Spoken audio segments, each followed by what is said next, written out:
Welcome to the Double Dribble podcast with Dubin and Dakhil on the RealGM network. That is Jared Dubin, author of the amazing newsletter Last Night in Basketball. I know it's in my inbox now. We're recording very early West Coast time, so I haven't even read the email, so I can't even cheat to say like I already know what Jared's thinking when we're going to record the pod. So I don't even have the ability to cheat today. But make sure you're subscribing to that newsletter. It's awesome. Support Jared. He's great, obviously, because you're listening to the podcast. You know that. But also, he's going to make you smarter. Make sure you're checking that out. Going to be very valuable to have during the playoffs. I'm Mo Dakhil, former video coordinator with the Clippers, Spurs, Team Australia.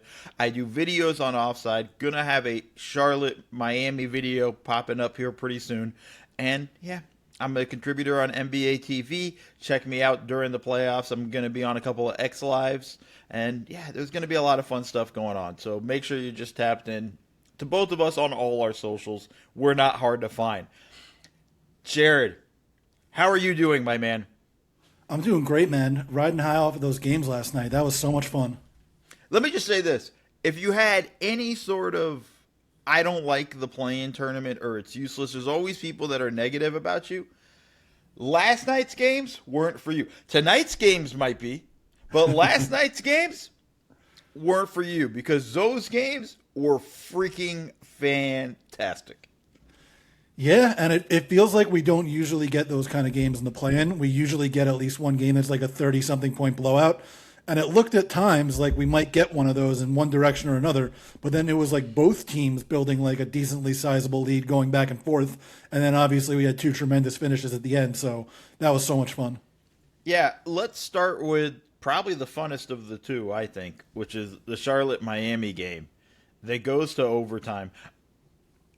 We'll start with this, and we didn't really prep too much in terms of what we're talking about. Did you agree with Spo that LaMelo Ball should have been tossed for tripping the Bam Adebayo, who ends up having to miss the game? Leaves. It's early in the first quarter, ends up leaving, doesn't return. What Spo says afterwards, he should have been tossed. Yeah, I think it's somewhere between a flagrant 1 and a flagrant 2. I don't know which direction I would go on that. It's going to depend on the ref, and I wouldn't have a problem with either one of them, honestly, based on the 9,000 replays we saw of the play.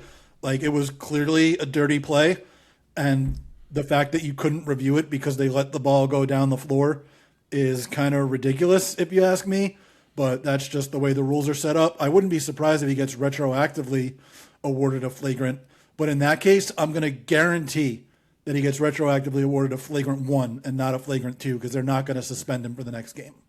They're not going to suspend him for the next game. I don't think it was a flagrant 2. And I think for sure a flagrant 1. But I think it would have been hard to have given him a flagrant 2 for that one because he was kind of falling and so it's dirty. Don't get me wrong, what he did. But I think it's hard to kind of, in the moment, make that a flagrant 2. This isn't the same as Lou Dort tripping Jokic in that game. And again, also, history plays a role into this, not so much with LaMelo. But that's the sideshow of this game. Because I'll tell you what, Bam was out, didn't matter. Miami he had Khalil Ware, and he was awesome when he was on the floor. And he was absolutely impactful when he played. Like, I was pretty impressed. And that's a big thing considering, do you remember a year ago, like, Spo was shitting on him? Not even a year ago, like 3 months ago. I mean, and for him to have that kind of impact was, like, pretty impressive on both sides of the ball. I thought it was huge there with him kind of picking that stuff up. What stood out to you in the game itself, besides obviously Kobe White being a freaking superhero? Yeah, well, Kobe White looked like he couldn't move in the first half. He was doing absolutely nothing, and then all of a sudden he goes nuclear at the end of the third quarter. Him not playing for a lot of the fourth quarter was interesting. He didn't come in until down the stretch, and then obviously makes the huge three to tie the game and send it into overtime. Knipple being completely shut down throughout the game, sort of an extension of what's happened with him over the last couple weeks of the season, where he only hit like 30-something% of his shots, and he was just nowhere close with most of his shots throughout this game. The LaMelo roller coaster, where he was, 2 for 16 from three, 2 for 16 from three, and 10 for 15 on twos. He did such a good job of finishing inside that it made me mad that he kept pulling up from three. It was insane. It was insane. Because the Hornets otherwise were doing really well against the Heat's drop coverage. I thought they had a bunch of baskets going at the drop coverage, including LaMelo when he would drive or get into the floater range. He had a couple of nice floaters, including one over Ware from like a little bit of a longer distance toward the free throw line. There was a bunch of interesting stuff. And then obviously down the stretch, the roller coaster with LaMelo, where he makes the shot, then he has the turnover, then he has the foul, then he makes the shot again. Like, just completely ridiculous. And just like him in a nutshell down the stretch of that game. It's like a no, yes, 30 seconds of basketball. Yeah, it was pretty crazy in the way they play. I want to go a little bit back to Kobe White just to, again, because you know me, I like to take jabs at people and teams. If you're the Chicago Bulls, you're like, damn, we kind of gave him away for nothing. And we said that at the time. Yeah, we knew at the time we loved the trade at the time. That one and Dosunmu, the two Bulls trades. We were like, to be clear, we loved the trades for the non-Bulls teams. Not for the Bulls. Sorry, we loved it for the teams that were getting White and Dosunmu and that stuff, and it paid off. And I think part of the reason why he didn't get into the late stretch of the fourth quarter, I think Charles Lee was like debating the whole time if he's actually going to bench Knipple or not. And that is, I get it. He's a rookie, all that stuff, and he was having an awful game. That is still a ballsy decision because you could kind of see it in Khan's eye. Like, you need him on Friday. He can't have another one of these shit games. You're going to need him no matter who they play on Friday. And I think the part of me at one point was like, damn, like, is he going to have completely lost his confidence now being benched at the end of this game? Or he looked like it throughout this game where he had no confidence. So, well, yeah, I mean, like, but it's like, it's not I should rephrase it. Is he going to feel his coach lost his he lost his coach's confidence, which is then an actual bigger issue. Like, right. Everybody always says, and I'm guilty of it too, it's easy for us to bench a dude. Right. But we're not the ones that, like, we're going to need him down the stretch. I need, like, I'll make the argument sometimes of not benching a guy even though they're struggling just because we're going to need them at some point. So I am locked in on Friday to see how Khan Knipple responds to this game.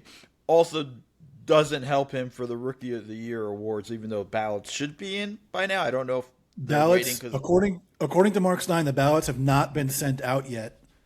But you're not supposed to include the play-in games. Oh, they will. They will. People will absolutely include the play-in games in their ballot. Like, that is going to happen 100%. Our media brethren will definitely be doing that. And we got to talk about the block Miles Bridges had at the end of the game.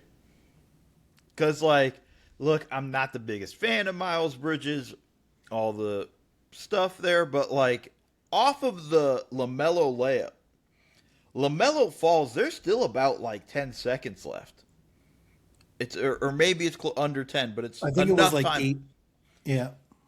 Enough time to get up the court. And Mitchell does a good job getting. He misses, and I don't know if he could have gotten the pass through because White was there too. Pelle Larsson was ahead of the group, was shot ahead, sprinted ahead, like he was alone for a moment. I don't know if he gets the pass to him or not, but Mitchell does a good job of kind of driving down the lane. White does a good job being just a stationary cone to slow him up for a second. That buys enough time for Bridges to rotate over and get one of those fingertip blocks. Like, that was crazy. Yeah, and I think Miller would have gotten the block if Bridges didn't.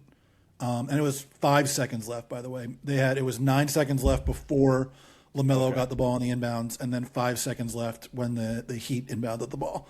But yeah, I mean, Mitchell did a really good job to get all the way up the court. He's so fast, like that is obviously something that he can do. So he got into good position to get off a pretty good shot, but there were just two guys in position to block it. I don't think it would have had a chance of going in, even if Bridges didn't get a fingertip on it, because Miller was right there too. Yeah, I think it's pretty. It was still an impressive play, and Miller too. Lost in the shuffle, Miller's three to cut this down to one when it was a 4-point game with about 30 seconds left. Highly contested too. It's like what was it? It was a Hero or Wiggins was right there. One of the two of them. I thought it was. I thought it was Jaquez. Was it? Oh yeah, it was Jaquez. Yeah, he was right there. Couldn't have really done a better job contesting the shot. Yeah, it was. I mean, this was just a fun ass game. We got overtime. We got another two wild finishes at the end. Like this is pretty awesome stuff there.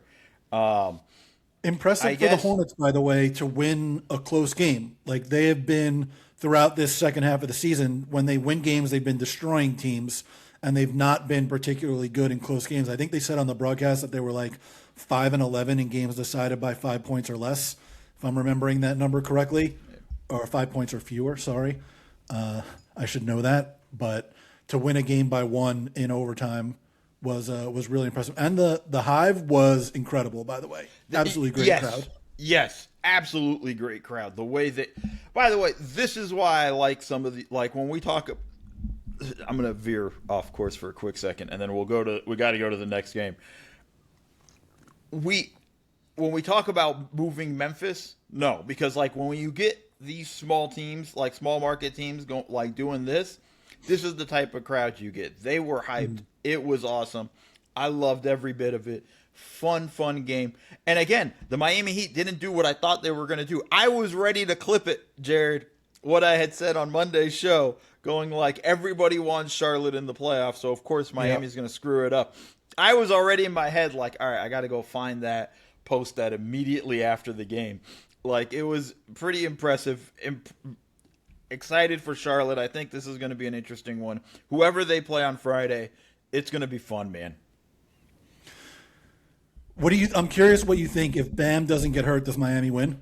Yes.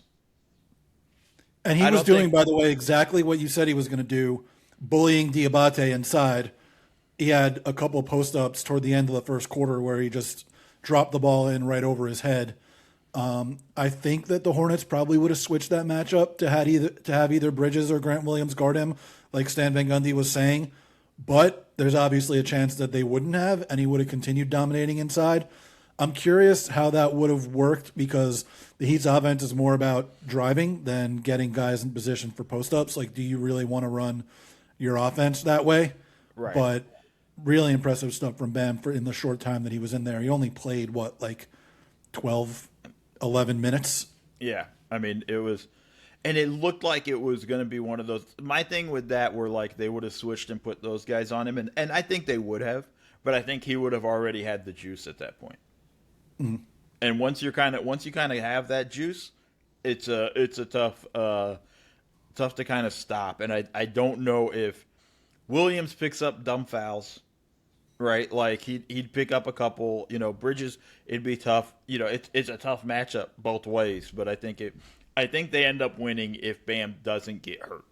Is because they also weren't able to handle Bam and Kalel at the same time. No. And that was something I think that was a missing ingredient for the Heat during this game, because I think it would have helped them a little bit with in the paint a bit more. You have either Bam or Ware rolling or rotating, makes it difficult at the rim. They had to go to zone more, and then they got killed on those lobs in zone quite a bit. They did. The zone was effective for a while, but they did give up 2 baseline lobs, one to Bridges and one to Miller, that were just sort of sneaking in behind the corner guy. Yeah. So those were kind of big plays, and I think that's I don't know if you necessarily have to go to zone if you still have Bam with you. And they might. Miami plays a ton of zone in general, but I think that would have been one. All right, we've talked a lot about this game, but the other game was just as good because this was a game of honestly just runs after runs because it looked like Portland in the first quarter was just going to blow the doors off of the Suns. And, like, I just want to point out, this team shoots 40-something threes, are 28th in the NBA in three-point percentage. So they don't really make a ton. They average about 14 makes a game. They had 12 in the first half, Jared, and I was like, God damn. They were, I think, 12 of 25 or 12 of 27 in the first half. But they only finished 12 of 27. 12 of 27, so they were 5 of 20 in the second half, which is much more like it for the Blazers. But one of the things that you pointed out before the game was that the Blazers limit three-point attempts in a way that not a lot of other teams do. The Suns only got off 25 threes in this game out of 79 shots. That is incredibly low, both raw numbers and as a percentage of their shots. And that was a big key to the game, I thought. Yeah, I think it was really challenging for them. Just to go back to the Blazers' three-point numbers in the second half, they went through a stretch where they were like 1 of 13. They were 0 of 10 to start the fourth quarter, I believe. Yeah, like it was insane. Like they're Or was that Charlotte that was 0 of 10 to start the fourth quarter? I think it was Charlotte. One of the two games, there was a point where the commentator said they're 0 of 10 on threes, and now I can't remember which one it was because they're blending together. It all blurs together. But this was a great game, too, because despite the 12 threes in the first half, Phoenix makes a run towards the end of the end of the first half to make it like was it a 4 or 5 point game? Like it was close. It was still a game. It was, and I'll tell you the unlikely hero, Jalen Green. I thought he had a great game. Great. He was great. They started the game with him getting downhill off of like off-ball screen into a pin down on back-to-back possessions, and he scored on both of them. He had a few of those possessions throughout the game where he would come off an off-ball screen into a dribble handoff, sort of get him from the left corner, moving to his right to get downhill with the defender on his back, and he capitalized on those. He made a couple of threes. He had a couple of nice drives. He had a play in the fourth quarter where, because he had hit so many of those pin down into handoffs, Drew was topsiding him to take away the pin down, and he just went right back door. You don't catch Drew Holiday sleeping very often, but he did that. He was really impressive. Yeah, it was pretty big down, just the way to get them back into this game. And then they take a pretty big lead in the second half. I think it was like 12. They had a 14-point lead at one point. And give the Blazers credit. This is also a young team. Battles back. Denny was great. The Blazers had a 14-point lead. The Suns' largest lead was 11. 11, okay. But still, like, double-digit lead in the second half. That was like the Blazers were going on runs. They go on a run at the end of towards the end of the fourth quarter. I think at one point had like an 8-0 run.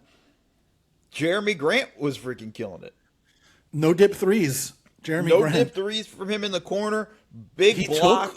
He took like five no dip threes. Made a few of them. Not all of them, but made some of them. He likes to no dip threes. He made 4 threes, but I'm pretty sure that 5 of the attempts were no dip. But it was impressive with the way they played. Denny, and you said this before the call, just constantly getting to his right hand, getting to the line, getting some and ones. Obviously, the game winner was an and one situation. Like, pretty impressive when they know which way you're going and they can't stop you.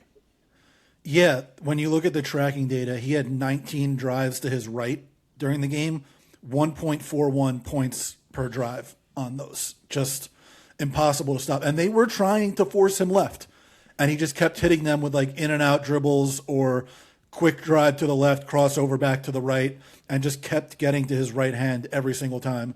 Just impossible to stop him from getting where he wanted to go. And that was the difference in the game. Like, he just got to his spot every time that he wanted to, and the Suns couldn't do anything about it, and they couldn't protect him at the rim either. He just kept getting there and finishing or getting fouled. What did you think of the last possession of the game? The Suns' last possession, down 2? Were they down 2 at that point, or was it 1? Yeah, down 2 because Abdi got the end. Yeah, They were and 1. yeah. Right. So what did you think of the last possession? Or hold on, I want to rewind real quick. I thought the Blazers were cooked. I posted this one.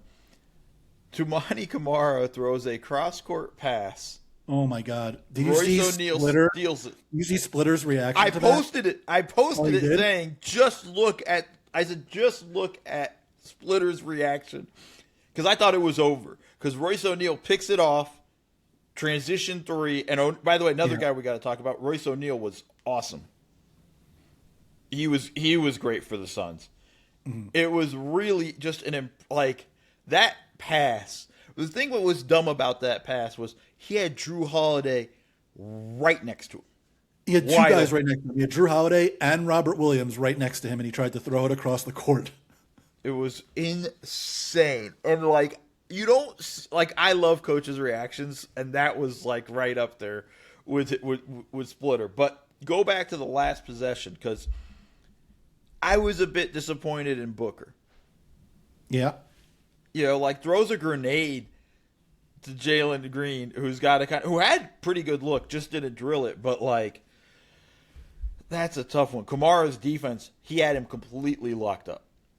Yeah, I mean, Kamara is a special defender, especially with that length, which I think is one of the things that if you're going to give Booker problems, it's the length that's going to give him problems. I would have liked to see him get into a position to take that shot. Maybe throw him a pump fake out there, see if you can get Kamara off his feet. But, yeah, I mean, what are you going to do? The defense made the better play than the offense, and sometimes that's going to happen. Yeah, it was tough. I didn't think it was a great Booker game. Foul trouble and things like that. And then, I just didn't think it was a great Booker game. He had the chance at redemption.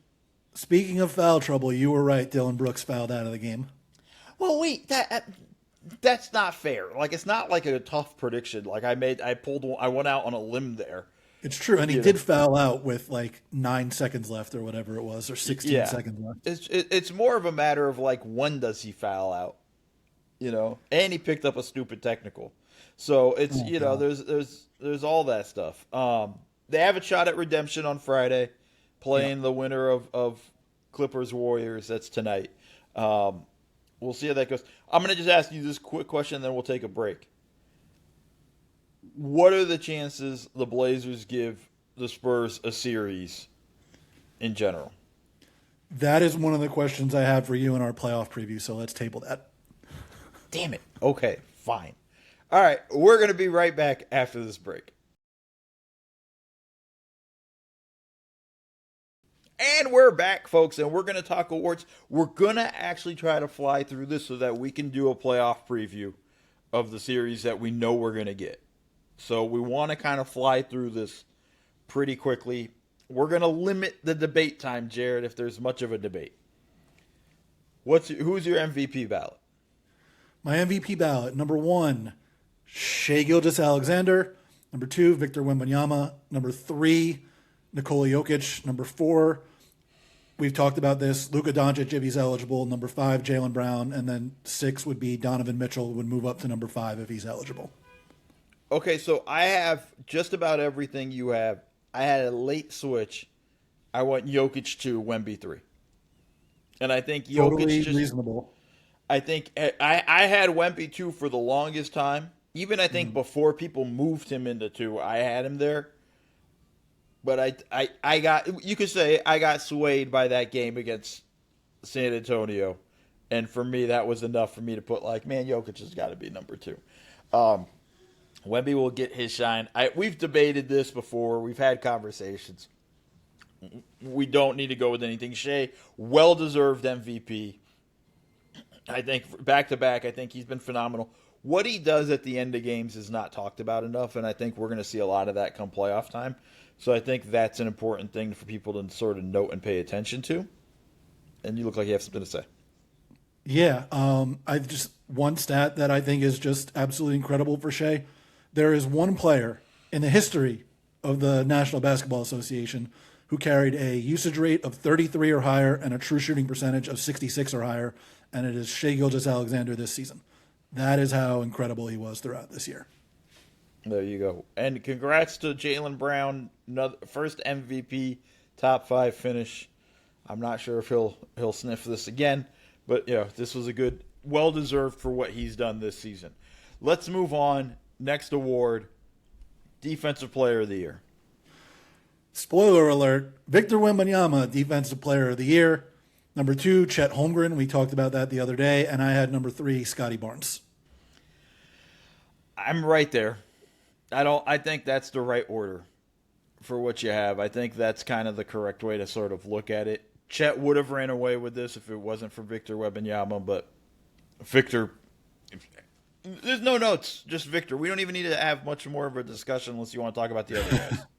No, I mean, in my column on the awards, I said Wemby is the best defender of the world, and words can barely capture the degree to which this is true. I'm not sure it's even worth bothering to explain any further, so I won't. And I feel the same way about that right now. Perfect. And it helps us for our time constraints. Yeah. Where are we going with sixth man? Sixth man, I went with Keldon Johnson, number 1, Jaime Jaquez, number 2, and Tim Hardaway Jr., number 3. So I didn't never pick the third. It was always between Jaquez and Johnson, and I hate this because we're kind of too aligned right now. And it's Keldon Johnson. We need something different here. We have one difference in terms of Jokic and Wemby flipping orders, but besides that, pretty locked in. I didn't pick a third, so I suck. And I know we have the same Rookie of the Year ballot, so that's going to be another one where it's the exact same thing. But and I have thoughts on that one. Oh, okay. I wouldn't be surprised. Or have you switched your Rookie of the Year ballot? Is that why? No. I have a different thought. We have the same Rookie of the Year ballot. Let's just do it now. We should talk about Keldon Johnson. Like, Keldon Johnson made over 60% of his twos and 38% of his threes this season. Like, that's just absurd. He shot 57% on drives compared to Jaquez's 40% on drives. Jaquez is a better passer, better per minute rebounder, but the efficiency difference, I think, was real. And Johnson's just the better defender by basically every metric and the eye test. Like, they'll use him on centers at times. Like, we saw that put him on Jokic for some of that game against the Nuggets. And it's not like he did really well, but they're not afraid to do that in those kind of matchups so they can use Wemby as a roamer. You're not putting Jaquez on someone that you really need to shut down. I would also throw this in about Johnson is he comes in and brings a totally different vibe of or different level of energy that I don't think opponents are ready for. And it's, he comes crashing in from the corner, keeps balls alive with tips and things like that and all that. Like, it's pretty impressive with what he's done. I want to go Rookie of the Year, so let's just fly through that one because we have the same one. I'm going to go first. Con Knipple, Cooper Flag, and VJ Edgecombe. Yes. Okay. My tangential point, because I've seen this floating around on the social media, and we know that world is just a whole fun world to be in. I've seen people say, if you vote for Con over Cooper, you're going to be laughed at 5 years from now. It's not about 5 years from now. If I was picking who I want 5 years from now, I'd pick Cooper Flag. But this is about Rookie of the Year during this season, a regular season award. I do think a lot of voters are going to get scared and go to Cooper based on what we saw from Con Knipple last night. But I think it's an unfair thing to do here. He just simply had the better rookie year. Played way more games than Cooper. I mean, I think 13 more games or something like that. Yeah, led the league in 3 points made. Almost made 300. Like, that's impressive right there as a rookie. Putting up true shooting numbers that are the equivalent of DeAndre Jordan. Nobody's laughing at you if you pick him to be Rookie of the Year. And Cooper Flag has the better season, or has the better career, because I think that's exactly how it's probably going to play out. That is exactly how it's going to play out. Like, I wouldn't be surprised if this was the best season of Knipple's career. Like, that would not surprise me at all. He had one of the great shooting seasons in the history of the NBA. Like, it's not going to be easy to repeat that. But because he did, he had the better rookie season than Cooper Flag, despite the fact that Flag, is going to be a better player than him, not least because he's going to be better on both. Like, he's going to be a better two-way player. I hate the way we define two-way player. Like, No, it's just a basketball player. Right. He's going to be a better Jaylen basketball Brown player. is the best two-way player in the league. No, he's not. Like, Nikola Jokic is the best two-way player in the league. You're just talking about who's the best defender among really good offensive players. But Flag is going to be a better two-way player. He's going to be better on both sides of the ball, I think. Yeah. So I think that's kind of my complaint with that. What do we have left? I will say on the other side, I've seen some people say that it's not close between the two of them. I think that's wrong, too. I think it is very close between the two of them. Yeah, if you have Cooper Flag as your Rookie of the Year, I'm not mad at you. It's close. I don't think there's a way. I don't think you can really argue that it's not close. Like I think it's way closer than people recognize. I just think the concept of like whoever it is, you're going to regret. It's about this season, not about future. Anthony Edwards is a better player than LaMelo Ball, but LaMelo Ball won Rookie of the Year, right? Like there's always these sort of setups with that stuff, right? Like in the future, yes, a guy will be better than whoever won Rookie of the Year. It's going to happen from time to time. It's just silly to me. We got to keep it moving though, Jared, unless you have a good salient point. No, I think that's about it about the Rookie of the Year race. We've talked about it a bunch, obviously. I wouldn't be surprised, by the way, if Flag won just based on what happens in the last 2 weeks. Oh, yeah. I mean, Khan has been rough over the last, 10 games, shooting-wise. So I wouldn't be shocked. And I think he's going to get dinged for last night's game unfairly because the ballot should have gone out already. But yeah, I think he is too. But, Knipple won the Bontemps straw poll 80-20. I think it was 79-21 if I'm remembering correctly. And I honestly would not be surprised if it flipped pretty significantly based on what happened in the 2 weeks after the straw poll. Yeah, we talked about it a week afterwards saying, is it getting close? And it was. So yeah, let's move on. Most improved. Who you got? I have Nickeil Alexander-Walker, number 1. Ryan Rollins, number 2, and Jalen Duren, number 3. We differ. It's amazing. Yay. Finally. Yay. I was so focused on the top 2, I forgot to add a third. I'm going with Jalen Duren 1, and I'm mad at you for having him 3, and Nickeil Alexander-Walker 2. We've talked about it before, but I just think Duren's growth is as great as Cade has been. Duren's growth is really what powered the Pistons to being the 1 seed. And you even saw it when Cade was out, even with Jenkins. He really stepped up in a big way. You know, it's pretty impressive the leap he has taken. This isn't a shot at Nickeil, but I feel like Nickeil's most improved is he just landed in the right spot. Whereas I feel like Duren's was pure development, whereas Nickeil got more of the opportunity to show who he is. If that makes sense. I think that's fair. I think that the degree to which Alexander Walker was better this season than last season was slightly greater than the degree to which Duren was better this season than last season. I think you could make the case that Duren's improvement was more important because of how it affected the season and how it affected the Pistons becoming the number 1 seed. But I think that it's not the most important improvement. It's the most improvement from 1 year to the next. And I think Nickeil, it's not just the fact that he doubled his scoring. It's he was able to do so much more than he was previously. The fact that he could handle the increase in usage is something that we never would have seen coming from him at any previous point in his career. And he did it with relative ease and stayed just as efficient as he was before. He did way more with the ball in his hands. He did way more away from the ball, as taking off-ball screens and acting like they used him like an elite shooter. And that's exactly what he was throughout the season. And it's just so impressive the way he was able to do so much more than he did the year before, really at any previous point in his career. Since that first season when he took a zillion shots, I still remember his first game when he came in for the Pelicans. He took 14 shots in 17 minutes or something like that. And I was like, this guy is going to be, so much fun to watch throughout his entire career. And then he becomes a defensive stopper over the next several years. And just the degree to which he showed that he has so much more offensively than he was ever able to offer previously was what led me to take him number 1. Yes. Yeah, I think it's a good argument. I'm still going Duren. I want to ask you, Ryan Rollins too. I know he started out great, Yeah. but what defend him being over Duren.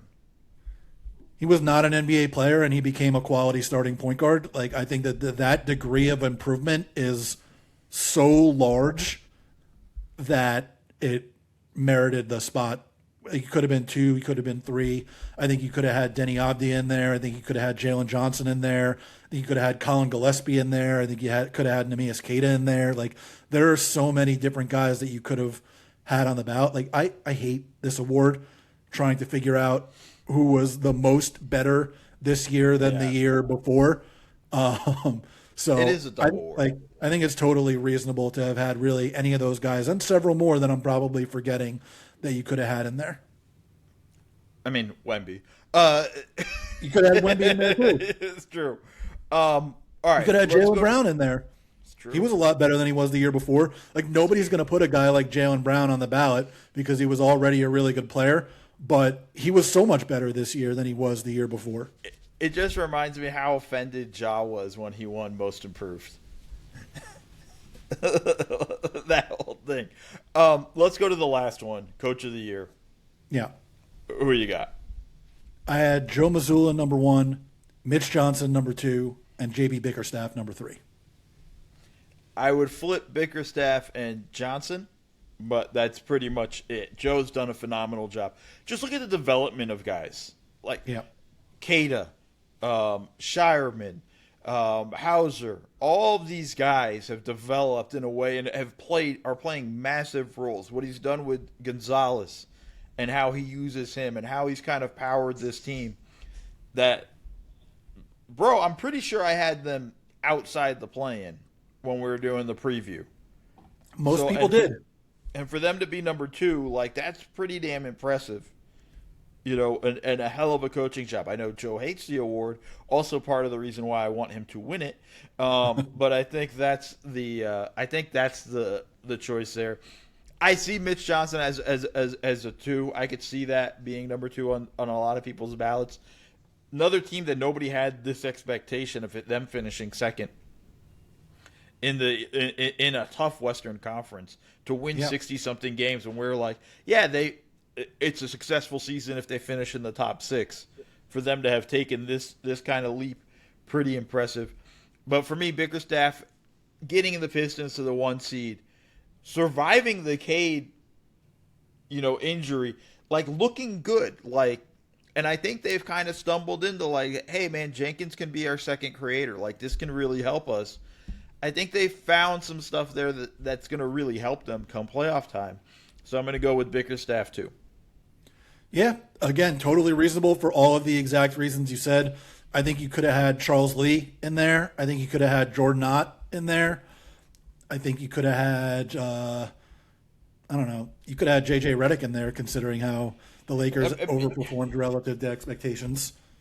Yeah, I think you can for sure. I think there's a lot of stuff this has been, I've been saying this for a while, like the level of coaching in the NBA has gone up over the past, 10 years. And I think we're beginning to see a lot of these young guys. You could have had Jordan Ott. Yeah. You could Charles Lee, like a lot of names can be on your ballot that I think is fair, but I think at the top it's got to be Joe. And look, all young guys here too, for the most part. Mazzulla, Mitch Johnson, Bickerstaff, Charles Lee, Jordan Ott. These are all young guys. I wrote about early in the season that NBA coaches were getting younger and that young coaches were finding more success relative to expectations, and that was true of all of these guys that we just mentioned for potential spots on the ballot. Yep. All right. I don't care about the Clutch Award, so I didn't do it. Did you pick somebody for the Clutch Award? I did not, but I think it's pretty clearly Shai Gilgeous-Alexander. He averaged, I think, 50 points per 36 minutes in the clutch this year, if I'm remembering correctly. Do they even give him the award if he wins the MVP? It just seems so weird to give him the Clutch Award after he wins the MVP. Or it's going to be obviously before he wins the MVP award, but it seems just weird to even give him that award. I hate it. I hate that. Yeah, award. I mean, he's going to win it. He'll get both. Let me ask you this. The media doesn't vote on this, but do you have any thoughts on Executive of the Year? I mean, how do you not? I mean, like it should be Sam Presti every year with what they've done, but I think you got to kind of if I had to vote, I think I'd probably look at Brad Stevens and the job they've done. With the guys. Look, they had faith in all these guys, the big guys. I was concerned when they lost all their bigs. Yeah. And they weren't. They knew what they had in Keita, and maybe they didn't, and they got lucky, but it's all kind of worked out for them. I think you kind of look at what they've done. Even the Simons pickup, for the first half of the season was huge for them. I think I go with him for executive of the year. Who do you got?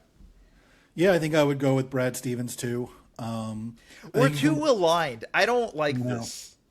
I think you could look at the Suns too with the way they exceeded expectations. Hired Jordan Knott, get that trade for Dylan Brooks and Jalen Green. Obviously, Brooks helped them significantly more throughout the season, and Green was out for a bunch of the season and then kind of up and down when he did play. But the Suns being so much better than we thought after trading Kevin Durant and then nailing the hiring with Jordan Knott is really impressive too. Yeah. So I think that's it for the awards. We're going to take a quick break, and we're going to come back with the playoff preview. And we're back, folks.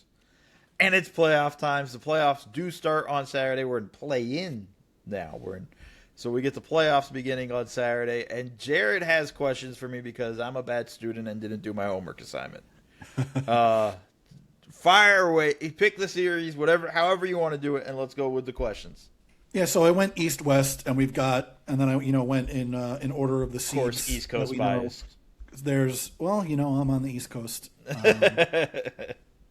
I've never not lived on the East Coast, so that is what it is. And we've got 5 series that we know so far, 2 in the East, 3 in the West. So We'll start with Knicks-Hawks, the 3-6 series. Knicks won the season series 2-1. I feel like this is going to be the question of the series in every Knicks series in the playoffs, like the only thing that matters. And it is, how does Team X guard Karl Anthony Towns, and how do the Knicks respond?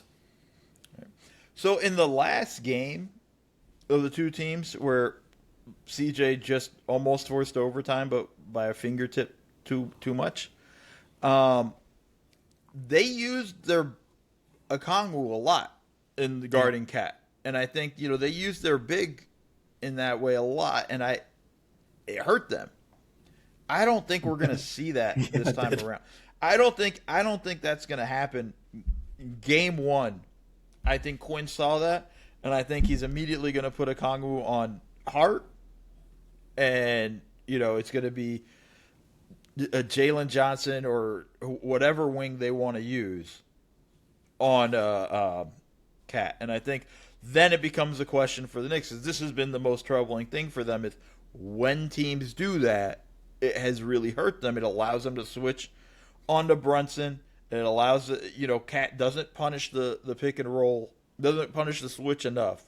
And the Knicks don't post Cat up on that. So even if he gets a switch and he gets CJ on him, which CJ won't be starting on Brunson, but it'll be interesting. Like, I understand the idea, the thought process of the Hawks when they have CJ on the floor with Okongwu. We're gonna hide CJ, but I think it's gonna be. I think they saw what happened, and it hurt them too much in that game. Yeah, so there's a couple things there that I think are interesting from the Hawks' perspective, where if you do want to go with Okongwu on Hart and a wing on Towns, how does it work? Because this has not been the best defensive season for Jalen Johnson. Plus, he has to carry so much responsibility offensively, and he's going to have to deal with OG Anunoby throughout the entire series. Like, how much do you really want to tax him defensively, giving him the Towns matchup and possibly switching onto Jalen Brunson a lot? That's asking a lot of him. And then if you're going to say, we'll put Dyson Daniels on Towns and Nickeil Alexander-Walker on Brunson, then A, you don't have Daniels on Brunson. You don't have quite as much size and length on him, even though Nickeil does have size and length. And B, you're going to have to ask Nickeil to switch on to Towns on occasion. And you're asking Nickeil to do a lot more work defensively than you might have if he's guarding Mikal Bridges or Josh Hart. And he has to do a lot offensively too. Like, there are trade-offs to not guarding Towns with your center that are worth considering. Yeah, it's going to be a tough one for them to kind of sort through as they go through this instance. is through the series. Like, this is my favorite part about playoffs. It's all about what questions do you have, how many questions can you answer, and how many can you pose to the other team that they can't answer. And this is going to be a relatively tough one for the Hawks in that regard, but I think it's an important one. Yeah, my dog's staring at me, folks, if you're not watching on YouTube. He was like, yeah, you think so? I find it fascinating. This is going to be a fun tug and pull, of how this one plays out and go into it. And they might switch it back and forth. They might sometimes, and that might be something I would do if I was the Hawks, to just keep them guessing. And I think that's the important thing with what you have. See, there he's got to go. I think that's going to be the one that I'm most interested in, and I think that's something we're all watching for when we watch this series. Who do you have in the series? I like the Knicks in 6, I think. I don't think it's going to be a short series, but I also don't know if the Hawks can push it to 7. I'm with you. I don't fully trust Nickeil Alexander-Walker and those guys at the end of games, as great as they've been. There's stuff there where I'm not sure I fully trust those guys when it gets you saw it at the end of that game, at the end of the regular season. If you're trying to go shot for shot with Jalen Brunson, I trust Jalen Brunson over C.J. McCollum and Nickeil Alexander-Walker and Jalen Johnson. I trust him over almost anyone in the league that you can put up with him at the end of games. Not literally anyone, but just about. All right. I'm going to go Knicks in 6 as well. I do think they take a game or two. I think they take 2 games, and we go there. What's your next series? Let me ask you this real quick before we go to Cleveland-Toronto. What do you think we get out of Mikal Bridges in this series? I think we struggle with him a little bit. I think you're going to get good defense, but I think he's still struggling to find his offense. Yeah, I'm basically there. He has a really important role to play, presumably defending Nickeil Alexander-Walker. But that leans into his strengths, is working away from the ball as opposed to on the ball guarding C.J. McCollum. I think you probably see a lot of Josh Hart on C.J. McCollum while Brunson hides on Dyson Daniels. Yeah. And Mikal guards Nickeil and OG guards Jalen Johnson. Yeah. I think the Knicks are set up nicely in how they can defend the Hawks. The hardest thing with the Knicks is figuring out, will they defend? Yeah. And that's the thing that gets frustrating. Oh, dude. My dog jumps off and nearly knocks over everything. Okay. All right, next series. Sorry, folks. Cavs-Raptors. The Raptors won this series 3-0, but all 3 games were played in October or November, and Mitchell only played in 2 of them. So one of the questions I have 3 different questions here. Okay. Or 4 different questions here. Does Toronto have any answers for Donovan Mitchell? He didn't shoot particularly well in the 2 games that he played against them, but you look at Toronto on the perimeter, and I don't know who you're trusting to guard Donovan Mitchell. Who's the 5th guy for the Cavs, and can he handle Brandon Ingram? Are there any chances at all that Toronto can bully the Cavs front line? Because I feel like that's how you have to beat Cleveland, and Toronto is not particularly big and strong across the front line, and is Jakob Poeltl really going to do that to you?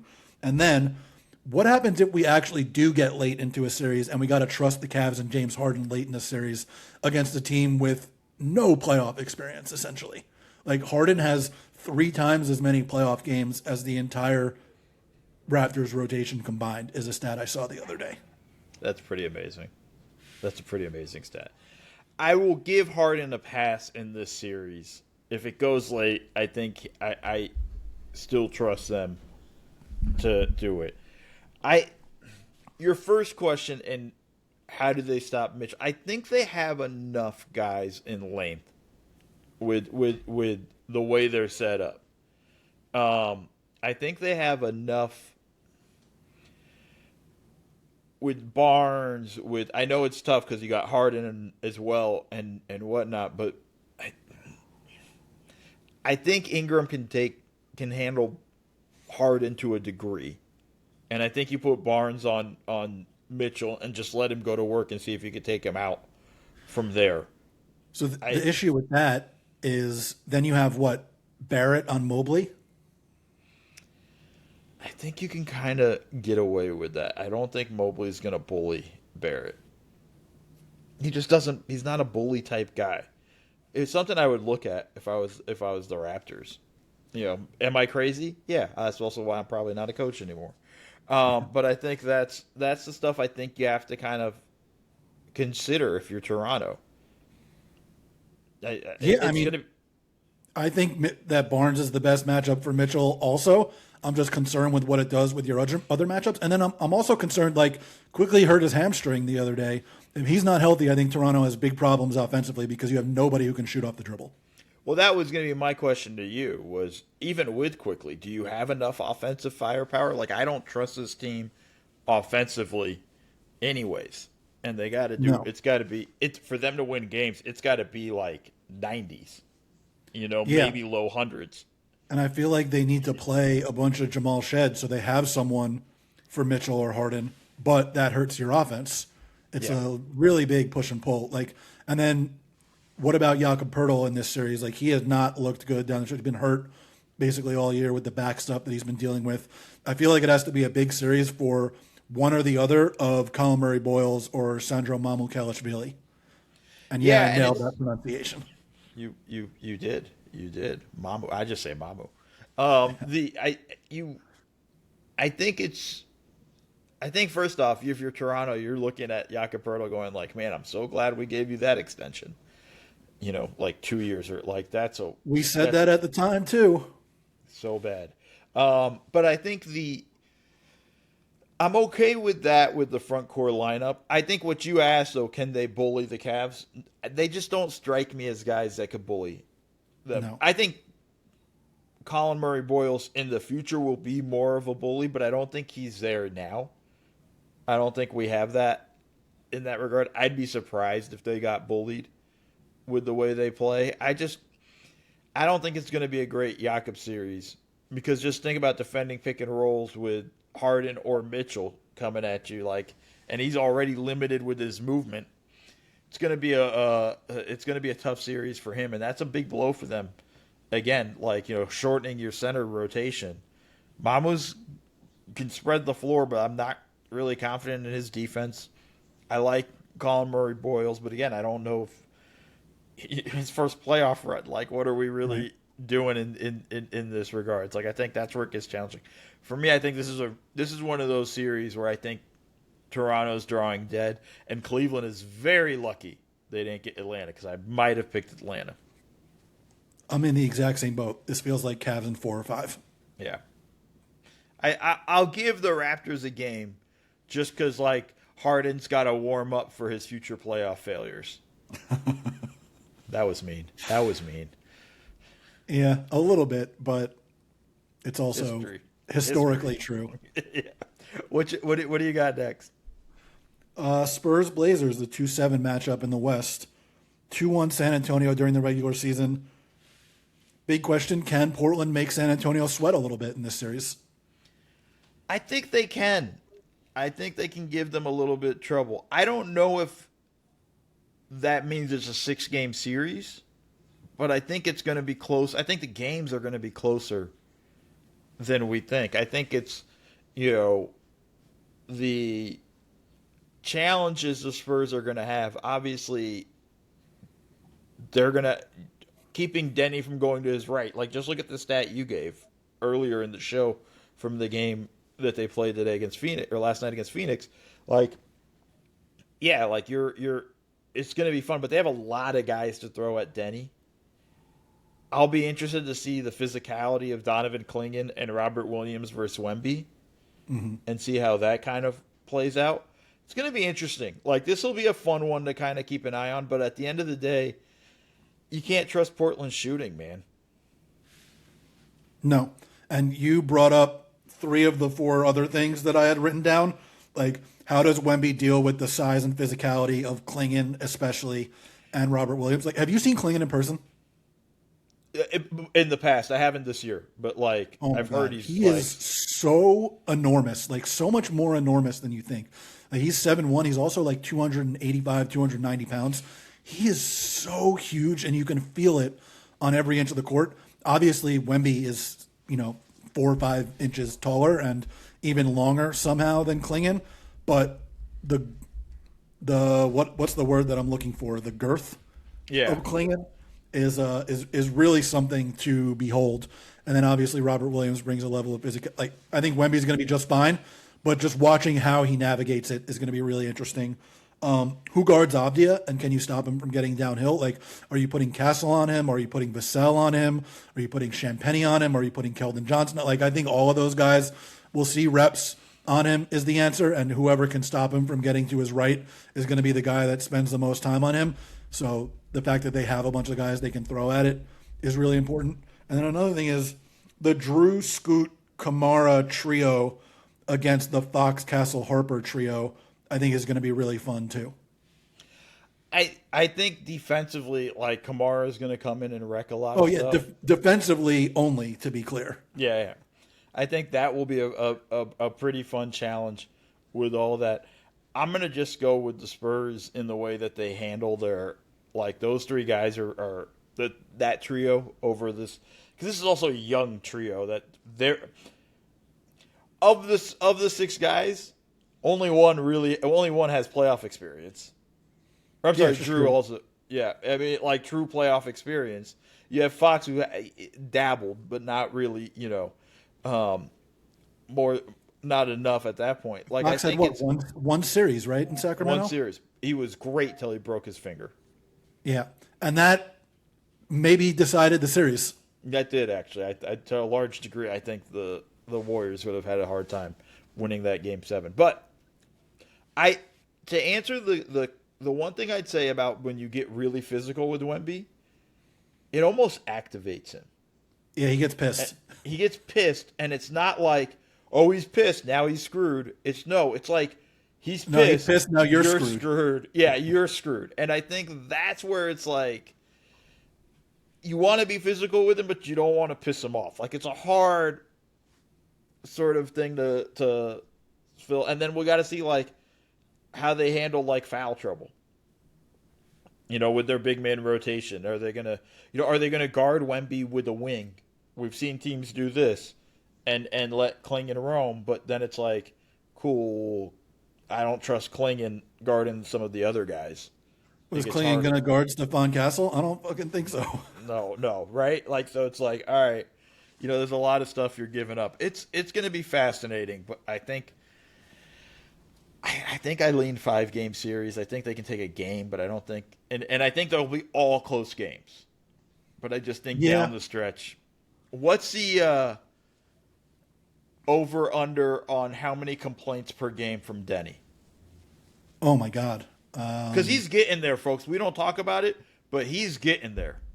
He is almost at the Luka level of complaining. It's absurd. You could hear him on the broadcast last night. Did you hear him last night? It was before the and one bucket. It was another bucket. He scored a layup. The one right before on the previous possession. Yeah.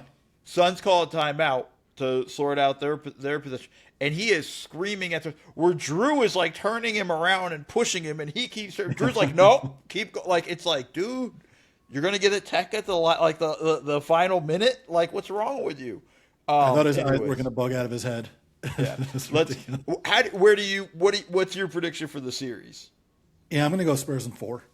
I don't know. Oh wow, sweet. Oh wow. Yeah. Okay. All right. The Spurs are a machine, and the Blazers, I just don't think they have the shooting to even take a game. Like, that's the thing, man.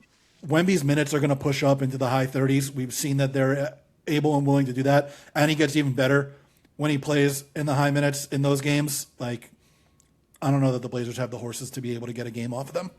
That's going to be fat. I love it. I'm excited for it. I'm excited for the playoffs. What's the next series? Next series, Denver, Minnesota, 3-1 Denver in the regular season.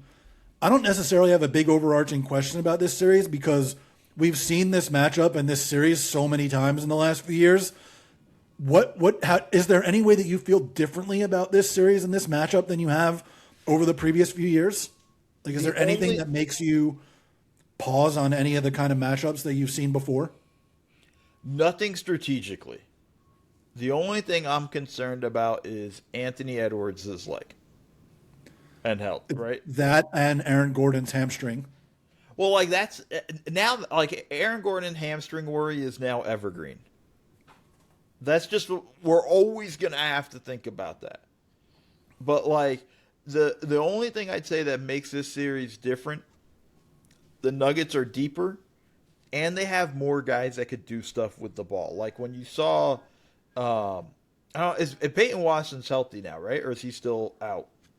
He was still out at the end of the regular season. He was week to week. Him and Spencer Jones both dealing with hamstring injuries. These hamstrings, man. What's going on in Denver? Everybody's got to have a hamstring problem. The altitude. Yeah. I don't know if that's true. I'm just saying it. I know. It's a fun thought experiment for somebody to try to dive into, not us. Well, then that takes away my point about Peyton Watson, but they do have more guys that feel more comfortable doing stuff with the ball. Even Christian Brown, to agree. Bruce Brown, when he comes in, is more comfortable doing stuff with the ball. Jamal Murray having the best season of his career, end to end. I think this is gonna be a tougher series than people realize. I love this because this is how rivalries happen, right? Mm-hmm. Like seeing a team repeatedly in the playoffs, having that kind of animosity sort of happens. Jokic does kind of own Rudy. I'm excited for this kind of series. Is there anybody Jokic doesn't own, though? Like, it's not like he owns Rudy any more than anybody else. That's true. That's fair. I'm just flashing back to the Utah series a few years ago, and that was pretty impressive. Yeah, I go Nuggets. I think this is a 6 to 7 game series.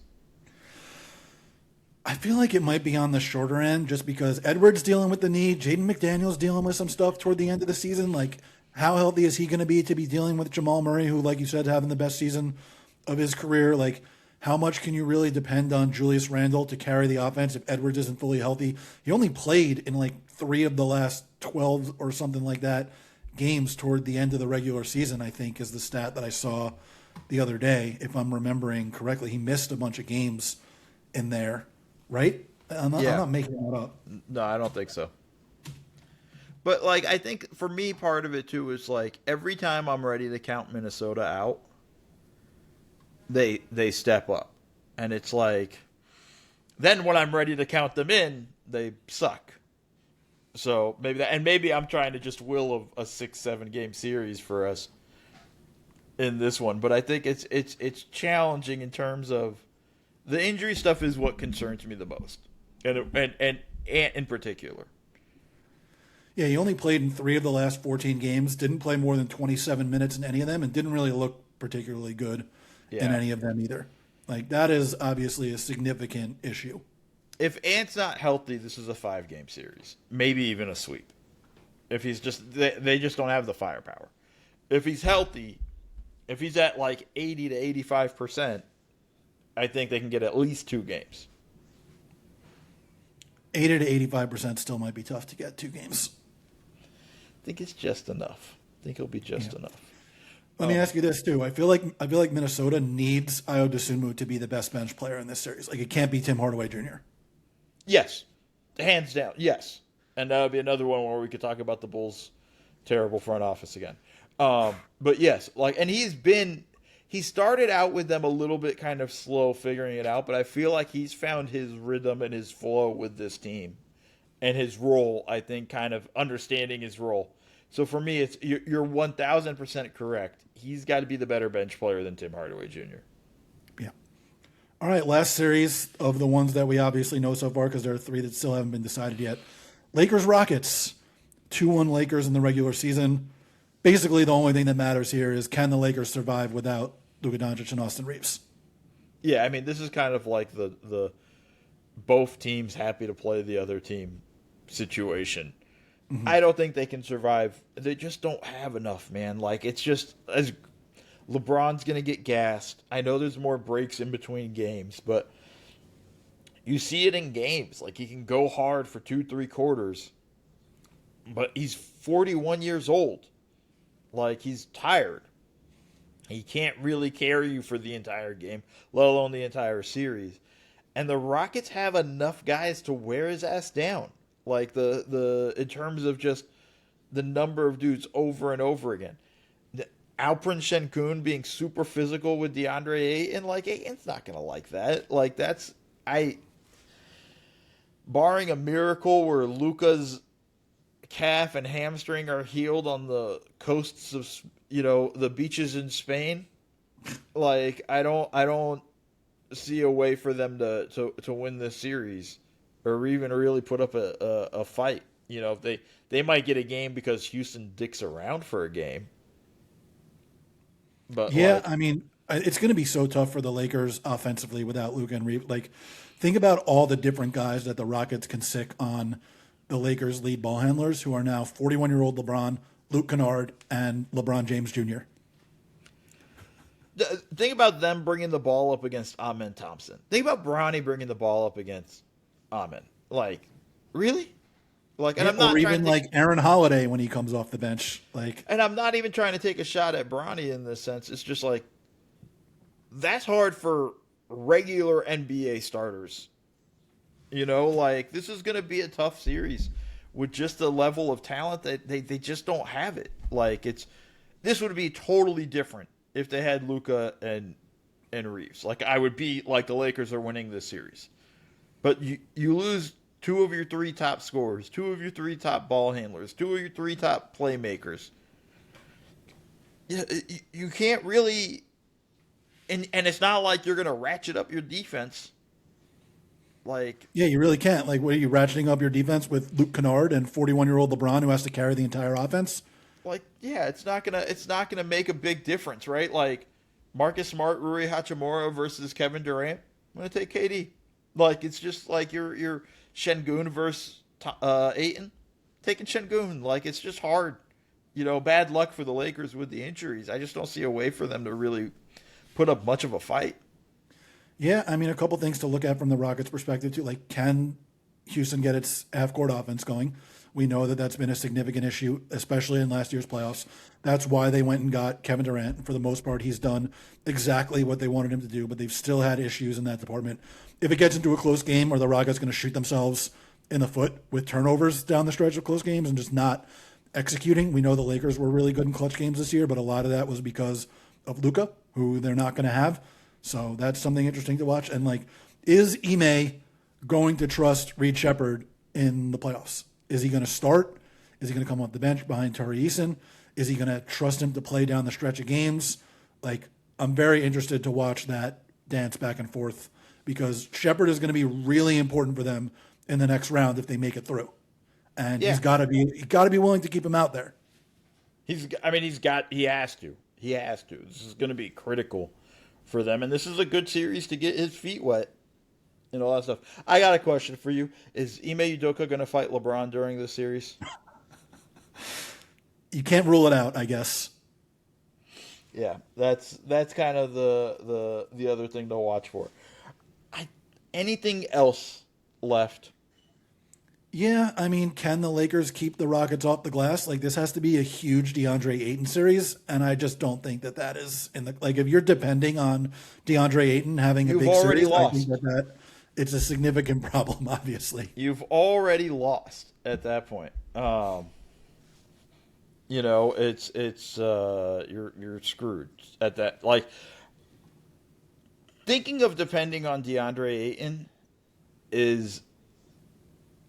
It pains me. Like, it pained me when they signed him. I told you. Like, and he's had moments, but, like, nah, this is just bad. This is all bad for them.